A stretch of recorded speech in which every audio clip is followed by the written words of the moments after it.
I often say you wouldn't go out to dinner without your purse or your wallet. It's the same thing with home shopping.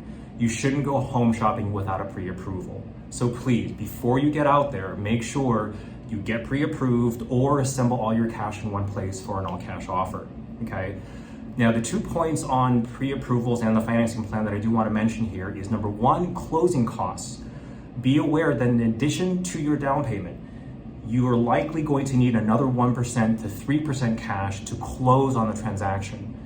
Those closing costs include the loan origination fee, the appraisal fee, any document processing fees, as well as the mortgage that you're gonna need for the month that you move in, as well as the month after, okay? Because the bank asks for that up front.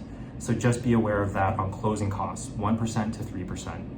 Now, the second thing I wanna cover is interest rates versus escrow competency.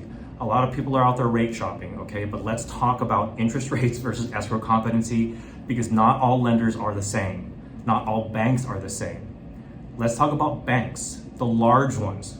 They tend to be slower, they tend to be more inflexible, yet they do tend to offer better rates.